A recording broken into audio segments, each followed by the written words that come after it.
The Dark Truth of the Bhopal-Disaster. On the night of December 2nd, 1984, a silent killer spread through the streets of Bhopal, a city in Madhya Pradesh, India. Within hours, thousands of people were gasping for air, blinded by burning eyes, and collapsing in the streets. What happened that night would become one of the worst industrial disasters in human history. This is the dark truth behind the Bhopal gas tragedy. The disaster began at a pesticide plant owned by Union Carbide Corporation, an American chemical company. The factory produced pesticides using a highly toxic chemical called methyl isocyanate, often shortened to MIC. MIC is extremely dangerous. Even small amounts can cause severe damage to the lungs, eyes, and nervous system. By the early 1980s, the plant was struggling financially. Reports later revealed that safety standards had begun to decline. Several safety systems designed to prevent leaks were either poorly maintained or completely turned off. Workers had previously reported smaller gas leaks and technical problems, but many of these warnings were ignored. Late on the night of December 2nd, 1984, water accidentally entered a storage tank containing large amounts of MIC.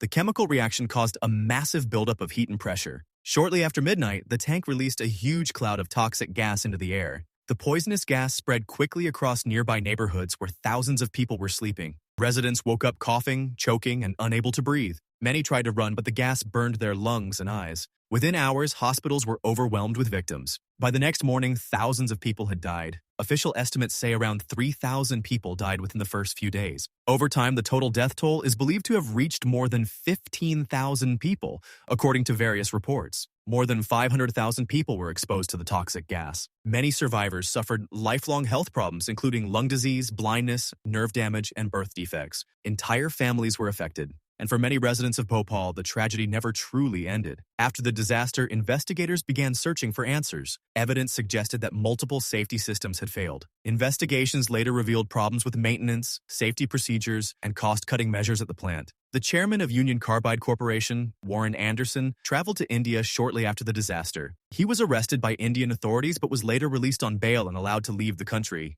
He never returned to face trial in India, which became a major source of controversy. In 1989, Union Carbide Corporation agreed to pay $470 million in compensation to the India government to settle legal claims. Many victims and activists argued that the amount was far too small given the scale of the disaster. In 2001, Dow Chemical Company acquired Union Carbide, inheriting its assets but disputing responsibility for the disaster. The debate over accountability and justice continues even decades later. Another troubling issue is environmental contamination. Reports have suggested that chemical waste left at the abandoned factory site continued to pollute soil and groundwater in parts of Bhopal. Local communities have raised concerns about long-term health risks for people living near the site. Cleanup efforts and responsibility for the contamination remain ongoing topics of debate. The Bhopal gas tragedy remains a powerful reminder of the dangers of industrial negligence. It exposed serious weaknesses in safety regulation, corporate accountability, and disaster response. Decades later, the people of Bhopal are still living with the consequences of that night,